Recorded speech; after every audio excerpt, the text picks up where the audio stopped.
On the Fringe with Dan, RadioStyle, continuing on the Law of One series. This is Session 8, recorded back in January 26th, 1981. We begin with Ra. I am Ra. I greet you in the love and light of the infinite Creator. I communicate now. Questioner. I have a question regarding what I call the advertising of the Confederation. It has to do with free will. There have been certain contacts allowed, as I understand, by the Confederation, but this is limited because of free will of those who are not oriented in such a way as to want contact. Many people on our planet want this material, but even though we disseminate it, many will not be aware that it is available. Is there any possibility of creating some effect which I would call advertising, or is this against the principle of free will? I am Ra. Consider, if you will, the path your life experience complex has taken. Consider the coincidences and odd circumstances by which one thing flowed to the next. Consider this well. Each entity will receive the opportunity that each needs. This information, source beingness, does not have uses in the life experience complex of each of those among your peoples who seek. Thus, the advertising is general and not designed to indicate the searching out of any particular material, but only to suggest the noumenal aspect of the illusion. Questioner. You said that some of the landings at this time were of the Orion group. Why did the Orion group land here? What is their purpose? I am Ra. Their purpose is conquest, unlike those of the Confederation who wait for the calling. The so-called Orion group calls itself to conquest. As we have said previously, their objective is to locate certain mind-body-spirit complexes which vibrate in resonance with their own vibrational complex, then to enslave the unelite, as you may call those who are not of the Orion vibration. Questioner. Was the landing at Pascagoula in 1973 when Charlie Hickson was taken aboard this type of landing? I am Ra. The landing of which you speak was what you would call an anomaly.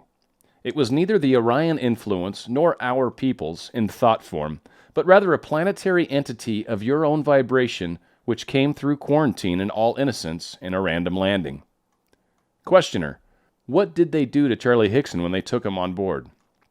I am Ra. They used his mind-body-spirit complex life experience, concentrating upon the experience of the complexes of what you call war. Questioner. How did they use them? I am Ra. The use of experience is to learn. Consider a race who watches a movie. It experiences a story and identifies with the feelings, perceptions, and experiences of the hero. Questioner. Was Charlie Hickson originally of the same social memory complex of the ones who picked him up? I am Ra. This entity of vibratory sound complex did not have a connection with those who used him. Questioner. Did those who used him use his war experience to learn more of the Law of One? I am Ra. This is correct. Questioner. Did the entities who picked him up have the normal configuration? His description of them was rather unusual. I am Ra. The configuration of their beings is their normal configuration. The unusualness is not remarkable.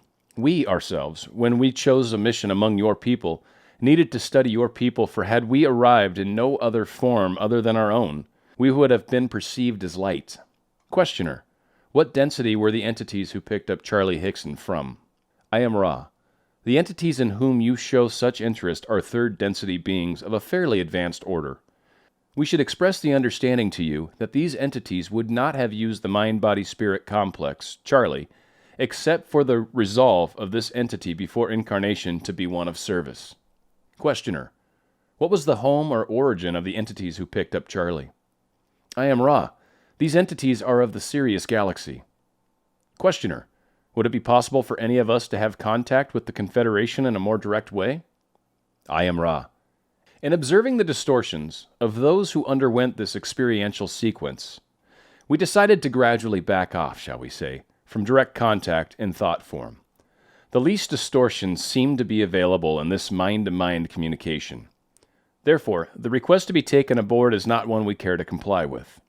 You are most valuable in your present orientation.